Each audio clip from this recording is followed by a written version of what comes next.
Hello, I'm your superhero critic, and I'll stay super as long as you stay also. The Dark Knight and the Man of Steel have made many crossovers over the years. That being said, their cartoons are what I was first introduced to the two characters clashing. That being said, I enjoy all of the comic books that came from the Batman animated series and the Superman series. So, since it's still Batman-ish, because of personal reasons, I decided I'm going to take a look at one of my personal favorite comics of the Batman-Superman series, the only clash the two of them ever had, in Batman Adventures number 25.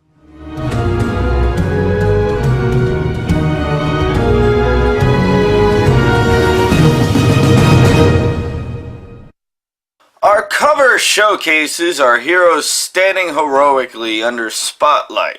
Batman himself is presented normally, but my biggest question is what the fuck is up with Superman's eyes? He looks like he's high off of something, but aside from that, the cover is drawn well and shows what we are going to be in for. We begin with a bunch of crooks who have jumped a waiting staff and have taken their clothes, planting a bomb. 300? I can't count that high. Relax, I'll count for both of us. 1, 2... potato, chicken, cat. I can count too. We go out to the front of the party where Bruce Wayne is speaking to General Turgidson before they are joined by Lex Luthor. Okay, I don't know about you, but this Lex looks horrible to me. Not only does he not have his iconic baldness, even though Superman Adventures, the other comic, does have him as the same as the cartoon, but he also looks like he hasn't shaved in his entire life. Because what better way to confuse the reader by completely changing the character just for one simple issue? Bald griping aside, Bruce shakes hands with Lex, and as he leaves, Clark comes into the fun sporting a ponytail. Also a random unneeded change from cartoon to comic.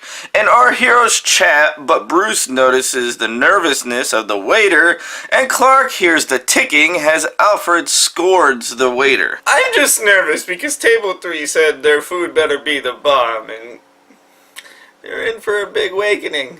Both of our heroes excuse themselves, and Superman whooshes onto the scene, taking the bomb hidden under the punch bowl and chucking it into space, much to the enjoyment of Lex. Yes, perfect. You're doing exactly what I want. Now let me stroke my manly beard in disgust. Our crooks question where the explosion was, only to basically almost run over Batman as he rushes through the window and whomps the passengers out of the window, all while the driver crashes into Superman. Gosh, Clark, they still have 3 payments left on that. I'm not paying for their bills. Our heroes discuss what could be going on as an explosion rumbles behind them, bringing us to Act 2, with the GCPD watching a tape from Maxie Zeus, demanding a list of demands or he'll send an earthquake to Gotham. The tribute shall consist of 500 head of oxen, 200 vestal virgins, a harp. I also want a horse, a bull, and a goat. Don't ask me why. Zeus is mighty horny. The general questions if they should take Maxie seriously or not, while our heroes snoop in, and Soup says Batman should take charge since it's his city. Batman, is there something wrong? You're perceptive. I'm having trouble ignoring the fact that you're defying gravity. I've got no strings to hold me down. Our heroes search the city for any hidden explosions, including Superman going under the earth to search, but alas, they find nothing. And back at GCPD, Lex volunteers to help. But believe me, gentlemen, if there's anything that can save Gotham, it's LexCorp's Hunter Seekers. Come on, guys, you can trust me. I have a beard. Lex promotes his weapon-filled robots to Gordon, and the General has Maxie's men look on, but a quick gust of wind whooshes by, and as they try to escape, our heroes show up. My friend tells me you boys have a couple of guns hidden under those jackets. He also tells me your nipple piercings are made out of lead. I don't know why he looked.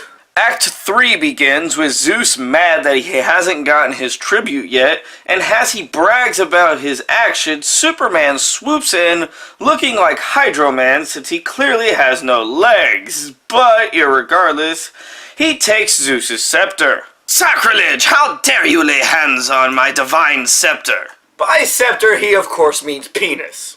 Zeus's men open fire on our heroes, and Superman just stands there as he talks to Batman that the scepter is the bomb control before they are joined by Lex's robot that of course attacks Superman. Because there's never a day where Superman does not destroy a robot. It's now a battle over the scepter as Maxie's men start a fight with Batman.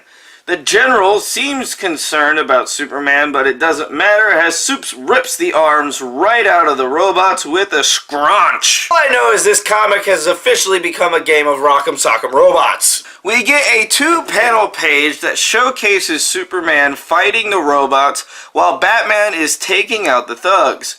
Zeus shows his depression that his plan is failing out, and he reveals he has a partner pulling the strings. Yes, Hephaestus was right. I can feel it working. I feel the ground buckling under my feet. Now I don't feel the ground at all. I bet you it's Lex Luthor. Batman then takes Lex into the alley and alludes to knowing he was behind all of it and promises to keep quiet if Lex promises to back out of the military contract with Bruce, and Lex agrees as Mayor Hill comes into the picture. Superman then questions why he did the talking to Lex alone, and they agree that their methods are different, but they also work. This comic feels exactly like an episode of the show.